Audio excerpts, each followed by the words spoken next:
जुआरी का सा खेल है। जय बार जुआरी हारता है तय बार उसकी जिद और बढ़ती है।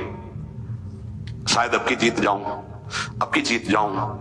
ऐसे ही साधना में होता है। ऐसा नहीं कि एक बार में ही जीत गया, कई बार साधक दांव हार जाता है।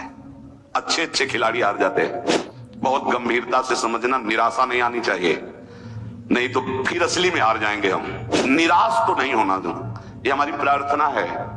साधक कभी निराश न हो कि अब क्या होगा, अब तो मैं हार गया। कुछ नहीं हारे, अंतिम श्वास तक हारना नहीं है, हारते हुए भी हारना नहीं, ये बात मान लेना।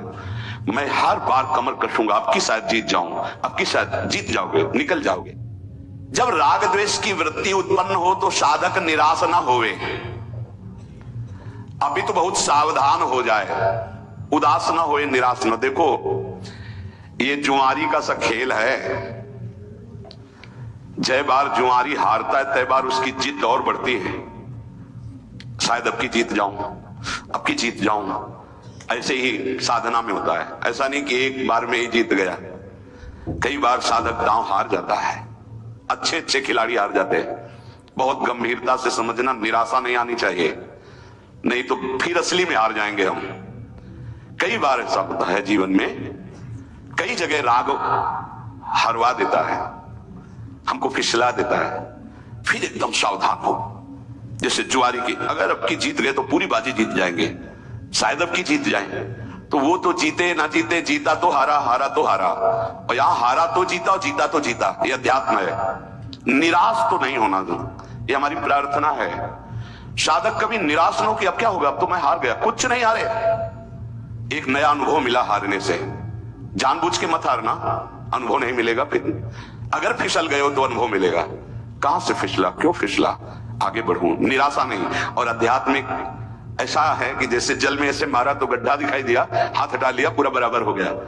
समझ रहे, फिसल गए तो लगा हानि हो गई, लेकिन अध्यात्म में फिर संभल करके चले तो बिल्कुल बराबर हो गया, कोई हानि नहीं हुई, बड़ा मंगल हो जाएगा। निराशा तो उपासक को करनी नहीं, ये ध्यान प्रार्थना हमारी मान लीजिए, नहीं तो आप परमार्थ से हार जाएंगे। अंतिम श्वास तक हारना नहीं है, हारते हुए भी हारना नहीं, ये बात मान लेना। मैं हर बार कमर कसूंगा, अब की शायद जीत जाऊं, अब की शायद जीत जाओगे, निकल जाओगे। बहुत ध्यान देने का विषय वर्णन हो रहा है। यही हमारी आध्यात्मिक उन्नति मारी जाती है। क्या होता है, साधक राग पूर्वक किसी कर्म में प्रवृत्त ना हो, किसी भोग में, किसी विषय में, किसी कर्म में आज्ञा मान करके कर्म में प्रवृत्त हो। यह बड़ा सूक्ष्म विषय है। साधक की कर्मों में प्रवृत्ति या निवृत्ति अपनी रुचि से नहीं होती। मुझे अच्छा लगता है इसलिए करता हूं, मुझे अच्छा नहीं लगा इसलिए छोड़ दिया, नहीं। वो आज्ञा पर करता है, आज्ञा पर त्याग करता है, इसलिए उसका करना राग पूर्वक नहीं और त्याग करना द्वेष पूर्वक नहीं है। वो आज्ञा पे चलता है, साधक है। शास्त्र आज्ञा, गुरु आज्ञा। ध्यान दीजिए, हमारा हर कार्य अब जो ही कहें करें हम, सोई आयत लिए चले निज दासी। राग द्वेष की सत्ता ही नहीं रह जाएगी। हमारा जो कार्य होता है वो शास्त्र आज्ञा, गुरु आज्ञा से होता है। अगर हम किसी कार्य में प्रवृत्त होते हैं तो आज्ञा कर्तव्य, अगर निवृत्त होते हैं तो आज्ञा कर्तव्य। हमारा कर्तव्य ये नहीं करना चाहिए, शास्त्र आज्ञा गुरु आज्ञा इसलिए हम नहीं करते। द्वेष पूर्वक त्याग नहीं, राग पूर्वक ग्रहण नहीं। जब राग द्वेष पूर्वक क्रिया की जाती है तो उसका फल उत्पन्न होता है, और राग द्वेष का फल पतन के सिवा और कुछ नहीं होता, पतन। जब साधक संसार से अलग होकर भजन मार्ग में अध्यात्म की उन्नति प्राप्त करने की चेष्टा करता है, बहुत सुंदर बात कह रहे हैं, उसी समय उसके हृदय में बड़ी बुरी बुरी स्फुरणाएं प्रकट होती है। सब साधक सावधानी से सुने। जब साधक संसार का त्याग करके सच्चिदानंद की प्राप्ति के लिए भजन में लगता है तो उसके हृदय में, अंतःकरण में बड़ी बुरी बुरी स्फुरणाएं प्रकट होती है। साधक घबरा जाता है।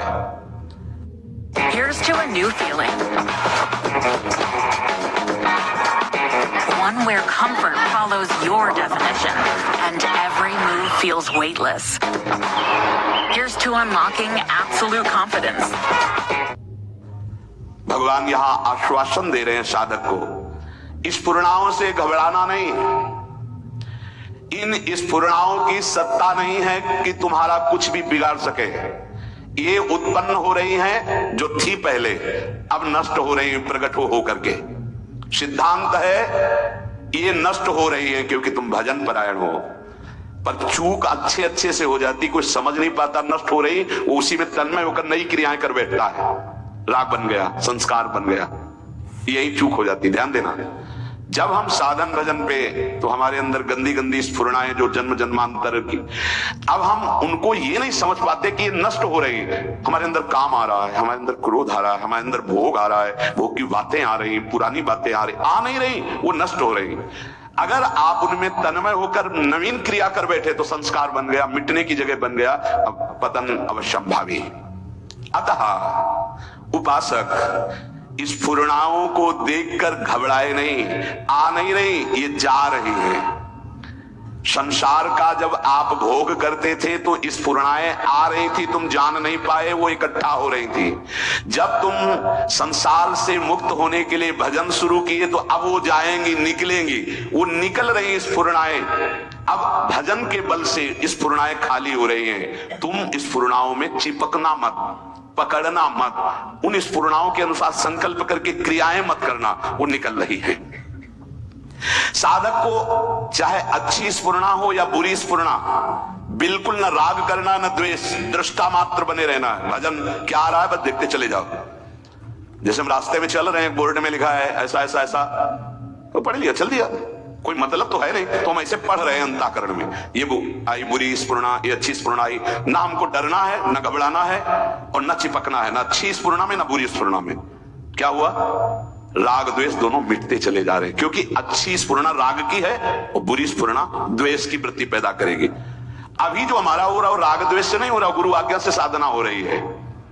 सावधानी पूर्वक यदि तटस्थ माने दृष्टा बन करके इन स्फुरणाओं की उपेक्षा कर दे तो राग द्वेष रहेगा ही नहीं। राग द्वेष के वशीभूत होकर संसार के सब प्राणी कर्म कर रहे हैं। राग द्वेष पुष्ट होता है तो प्रकृति उसका स्वभाव अशुद्ध कर देती है। अशुद्ध स्वभाव होने के कारण वो भोग प्रधान बन जाता है। जिसकी प्रकृति राग द्वेष रहित होती है उसका स्वभाव शुद्ध हो जाता है। शुद्ध स्वभाव होने पर योग हो जाता है प्रभु से, अशुद्ध स्वभाव होने पर भोग बनता है प्रकृति का, संसार का। क्या सुंदर सिद्धांत भगवान वर्णन कर रहे हैं। साधक संपूर्ण कर्मों को अपने भली भांति भगवत अर्पण कर दे तो उन कर्मों का फल होगा भगवत प्राप्ति, राग द्वेष मिट जाएंगे। राग द्वेष के मिटाने के इच्छुक साधक के लिए शास्त्र प्रमाण कर्म करना अत्यंत आवश्यक है। जैसा आदेश हम वैसा कर रहे हैं, हमारा कोई राग नहीं, आदेश के अनुसार कर रहे हैं, गुरु आज्ञा शास्त्र आज्ञा। राग द्वेष से सर्वथा रहित जो महापुरुष हैं उनका अंतःकरण शुद्ध निर्मल होता है कि वो वेद पढ़े हो या ना पढ़े हो, उनके हर वचन वेद प्रमाणित शब्द निकलते हैं। शताम ही संदेह पदेषु वस्तिषु प्रमाणम अंतःकरण प्रवत्तयः। सत्पुरुषों का अंतःकरण इतना पवित्र हो जाता है कि उनकी वाणी वेद प्रमाण मानी जाती है। जैसे किसी भी विषय में संशय उस महापुरुष से पूछ ले और वो कह दे हाँ ठीक है साहब, अब कोई भय नहीं, वैसा ही होगा जैसा वो बोल रहे हैं। शताम ही संदेह पदेषु वस्तिषु प्रमाणम अंतःकरण प्रवत्तयः। उनका अंतःकरण राग द्वेष से रहित परम शुद्ध है, वो जो बोलेंगे वही शास्त्र प्रमाण होगा। महापुरुषों का अंतःकरण इतना शुद्ध निर्मल होता है कि स्वतः वेदों का भावार्थ उनके हृदय में प्रकट हो जाता है। वो जो बोलते हैं आप वेद से प्रमाणित कर लीजिए, वो मिलेगा कहीं ना कहीं लिखा। स्वामी शरणानंद जी से कहा कि ये तो हमने कहीं नहीं पढ़ा जो आप कह रहे हो, तो बोले लिख लो, नया वेद लिख लो, जो हम कह रहे हैं वो लिख लो। तो इतनी ठसक से कैसे बोल रहे थे? क्योंकि अंतःकरण भगवदाकार है, तो कह रहे लिख लो, नए ग्रंथ को लिख लो, जो हम बोल रहे हैं वो लिख लो। तुम्हारी पहुंच नहीं तो पहले से सब लिखा हुआ है, उसको मिला लेना। जो महापुरुष राग द्वेष रहित, उसके अंतःकरण में शास्त्र अनुकूल ही बात निकलेगी। राग द्वेष का सर्वथा अभाव होने के लिए जो साधक राग द्वेष मिटाना चाहता है उसे किसी महापुरुष का आश्रय लेना पड़ेगा, क्योंकि शास्त्र को हम नहीं समझते कि हमारे लिए कब कहां कैसी आज्ञा है। वो महापुरुष ठीक वही आज्ञा करेंगे जिससे हमारा मंगल होगा। जब हम किसी महापुरुष का आश्रय लेते हैं, उनकी आज्ञा के अनुसार हम साधन व्यवहार सब करते हैं, तो हमारा स्वभाव शुद्ध हो जाता है, स्वभाव शुद्ध हो जाता है। यही कारण है कि ऐसे महापुरुष के आचरणों से जगत का मंगल होता है और ऐसे महापुरुष आदर्श माने जाते हैं जिनका हृदय शुद्ध हो गया, राग द्वेष रहित। ये राग द्वेष उत्तरोत्तर बढ़ने नहीं चाहिए, कम होने चाहिए, देखते जाओ। और जिससे द्वेष हो जाए तो हमने अपने अंतःकरण में गुरु प्रताप से उसकी निवृत्ति का उपाय एक ही पाया है, उसमें भगवत भाव करके प्रणाम कर लेना, बार बार प्रणाम। उसकी याद जब आवे, हृदय जले तो प्रणाम कर लो, वो सामने आवे तो प्रणाम कर लो, तो द्वेष मिट जाएगा। जैसे हम किसी से द्वेष नहीं करते पर बार बार हमसे द्वेष कर रहा है तो हमको लगने लगता है कि हमसे द्वेष क्यों कर रहा है, तो हमारे अंदर भी द्वेष जागृत हो जाता है। अब उससे बचने के लिए अगर उपाय नहीं किया तो द्वेष पक्का हो जाएगा। द्वेष पक्का हो जाएगा तो उसकी निंदा होने लगेगी, उससे झगड़ा होने लगेगा, उसकी बुराइयां शुरू, कूड़ा करकट हो गया, सब उपासना में कूड़ा करकट हो गया।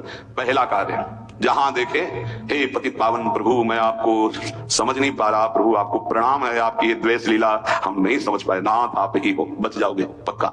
जब कहीं ऐसा हुआ है तो पतितानां पावनेभ्यो वैष्णवेभ्यो नमो नमः, हे प्रभु आपको मैं नहीं समझ पा रहा, आप नाथ बचाओ, आपकी इस द्वेष लीला में मैं न फंस पाऊं, पक्का निकल गए, पक्का। तुम्हारे हृदय से द्वेष चला जाएगा तो उसके हृदय में जो हरि जाने, आपके हृदय में राग द्वेष नहीं होना चाहिए।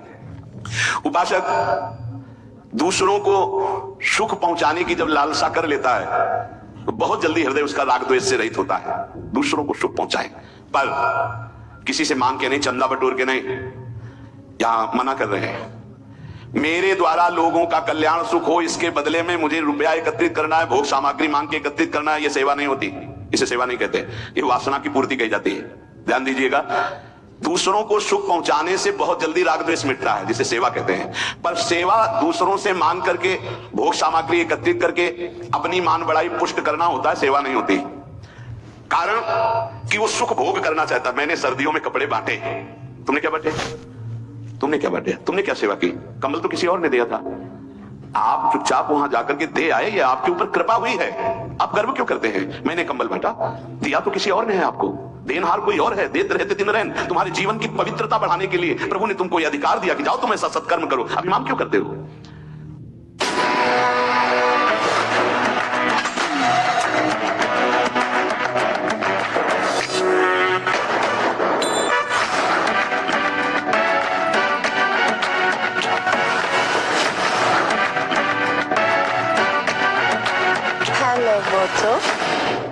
Neeraj Chopra does it again. India wins gold.